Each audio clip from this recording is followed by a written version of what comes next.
I didn't see you there from this lovely trench. My name is Macey Hardridge, and I welcome you to the talk show on World War I. Bang! Let's get started. Onward, trusty steed!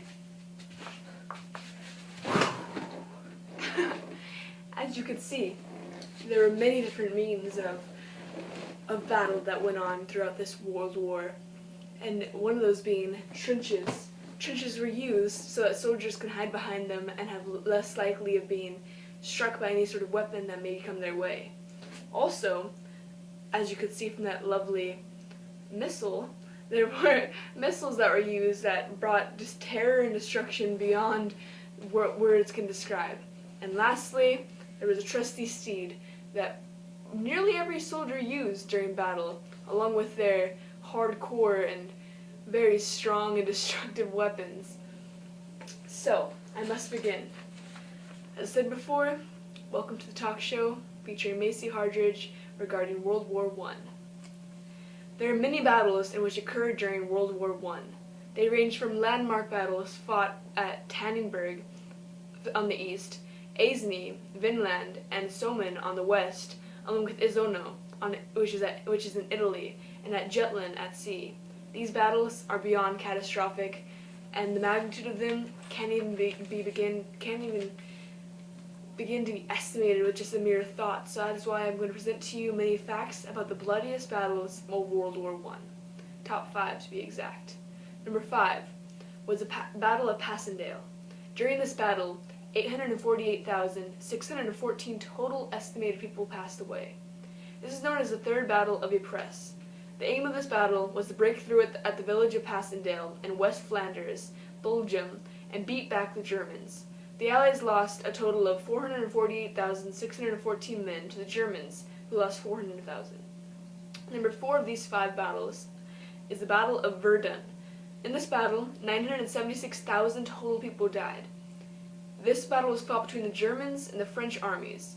Nearly 40 million artillery shells were exchanged during this battle, marking the area with craters that are still visible to this day.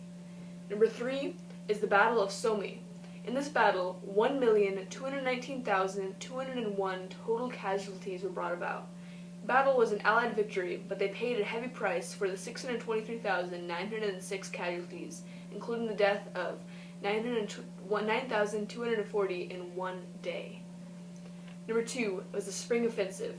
In this battle, 1,539,715 total people passed away. The Allies managed to halt the advance of the Germans, who lost more than 680,000 because of their push toward the ending of the war. The Allies lost more than 850,000 people. Number 1 of the bloodiest of all battles was the 100 Days of Offensive. In this battle, 1,855,369 total casualties were brought about.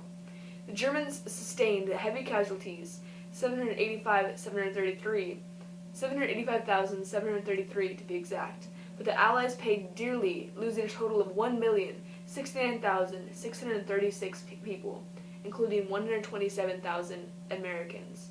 The loss and collapse of the German Empire resulted in humiliating and demanding terms in the peace treaty. So, as you could tell, along with many deaths, there was extreme changes because of the war. These changes include political, cultural, and social changes. These changes went across Europe, Asia, Africa, and even across areas that weren't directly influenced. Also, 4 empires collapsed during the war.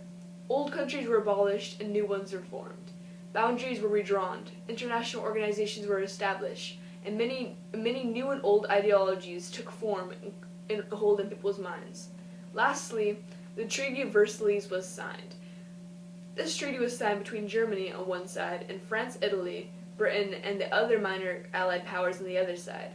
It happened on the 28th of June in 1919. It officially ended the war between these countries. As you could tell, it is easy to see that this war was beyond comparison, and that the number and magnitude of it was catastrophic, and I personally would not wish this to ever happen again.